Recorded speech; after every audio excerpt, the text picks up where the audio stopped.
Welcome to this week's Jewish Diaspora Report. Unlike our traditional introduction, we start today's in a much more somber tone.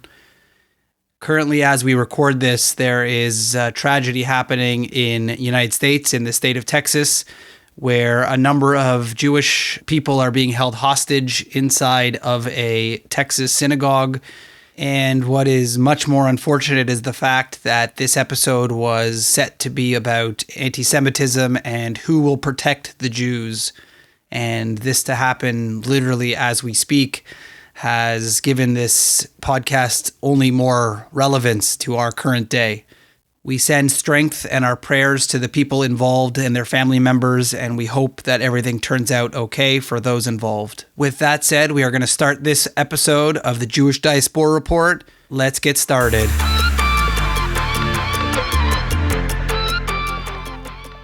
So this week, a friend of mine reached out to me to talk to me about this issue she was facing on anti-Semitism on social media, mostly around the pandemic. Some of these online quote-unquote friends or people that she follows online post things about false comparisons to the Holocaust, things of that nature, and it made her very uncomfortable. This friend happens to not be Jewish, but she is married to a Jewish man and is raising a Jewish daughter. Her daughter's paternal grandmother is actually even a Holocaust survivor, so it was exceptionally difficult for her to be reading some of these anti-Semitic tropes in regards to the Holocaust. One thing I've admired about my friend is that she's gone out of her way to try and raise her daughter knowing about her culture, her history, the Jewish ancestry that has come before her. That obviously takes a lot of skill, guts, education, research for someone who didn't grow up Jewish to try and help educate her daughter on Jewish issues and Jewish culture. When she reached out to my wife and I about her concerns, I could tell that she was obviously struggling with some of these issues with anti-Semitism. This was clearly something that she's actually never dealt with before, being someone who isn't Jewish and didn't grow up Jewish. And it made me realize that most of us Jews sort of spend our lives understanding what anti-Semitism is, what it looks like, how to deal with it, when to sort of shrug it off, when to speak up, when it's safe to do so. However, for a non-Jewish person who has only recently begun to face this and is sort of ill-equipped for this type of issue, it really struck me as a culture shock to try and explain to someone who's never dealt with anti-Semitism before how best to deal with these anti-Semitic issues.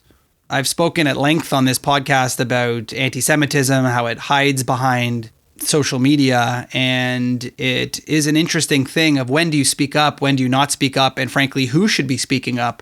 There are a lot of people online who are really proactive in trying to put down the anti-Semitism, trying to speak up for Jews, trying to protect Jews.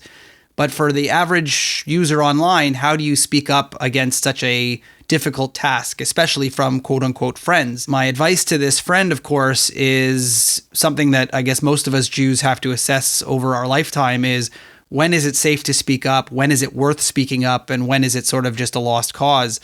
And it's an interesting idea that, you have to assess each case individually. Is this person that you're speaking to really someone who is open for discussion and education? Is this person completely biased in their views and will never accept anyone else's view? And then you decide if it's worth spending your time to educate that person on the way that they come off as hurtful or bigoted.